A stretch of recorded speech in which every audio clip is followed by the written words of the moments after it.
And now it's time for Coach's Comments, presented by Southside Auto Tech. Cristiano Simonetta with you, joined alongside by Stars head coach and GM Cody Chupp. Cody, it's a 6-4 win for your Lincoln Stars over the Sioux City Musketeers. First, let's talk about Brad Morrissey. Since his return to the lineup, he's got 3 goals in his last 2 games. What have you seen from him that's allowed him to take his game to another level since returning from that injury?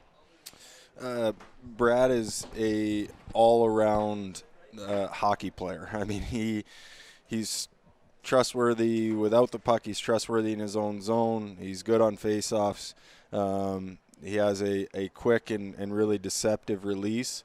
He's not afraid to play the game the right way. He's not afraid to play through bodies and get into good areas. And if you're willing to go to those areas, and normally the puck's going to get there at some point. And Brad has, found the reward of getting himself into good areas and then putting the puck in the back of the net with a nice finish now 3 times. So I'm sure you don't want to hear this stat, but the 2-goal leads that you had throughout this game were the first time you had 2-goal leads since last time you were here, October 26th. But how did you like your team's resolve and your ability to bend but not break when Sioux City gets that tying goal from Sam Antonucci along the left circle? Because in that third period, it's anybody's game. They had a lot of good stretches and shifts against you guys, but then it was Josh Grohl doing it all. You guys are 1 for 15 on the power play over your last 4+, and Grohl does it all. But just talk quickly about the ability to bounce back and then to keep the pressure on when Sioux City was trying to charge and tie the game late. Yeah, I think our whole game tonight was a product of that, which is bending at times but not breaking. And to me, a big component of that was our bench mentality and our bench energy. There was that feeling again of we're okay. We got to keep going here. We got to keep doing the things right. We got to keep staying locked in as a 5-man group, and that spans our 5-on-5 play.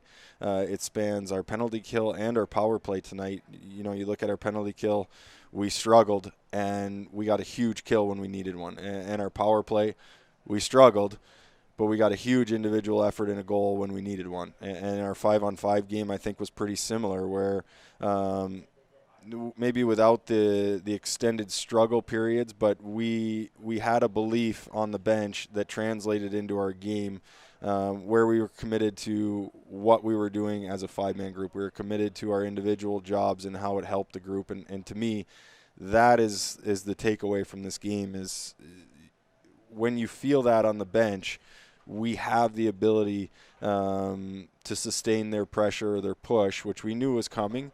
And they had a good one in that third period. You know, they're down a goal at home. No doubt they're going to come out ready to go. And bending but not breaking is a very key component of teams that have success. And we had that tonight, and I think it started with our bench.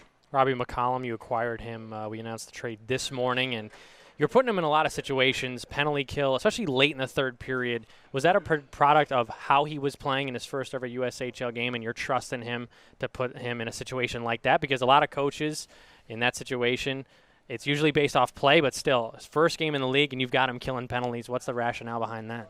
Yeah, I think throw him into the fire and let him go. We know Robbie from our camp. He was at our camp in June. He's gotten off to a great start in the North American League, and so there's a little bit of a trust factor there from what we know about him and what we've seen over not only the time he spent with us in June at camp, but over these couple of months up in Alaska. So, you know, he's a veteran kid. He's been in these situations before. I thought he was fine tonight, and you know, it's a little bit difficult with one, you know, fairly light practice under your belt to step in. And there's things that he'll continue to learn about how we're playing as a 5-man group, you know, what we're looking for in our transition game, what are his options. But you know what, I thought he played well for his first game. Now he's got his feet wet, and you know, we expect his game to continue to improve throughout the course of the next few weeks. One last question for you, Cody. It's a big win over a Western Conference opponent like Sioux City. You've got Tri-City coming in this weekend. You're at the Icebox on Saturday and Sunday. How important is this next stretch of 2 games against interstate rival you haven't seen all year? How will you prep for them once the Storm come to the Icebox this weekend?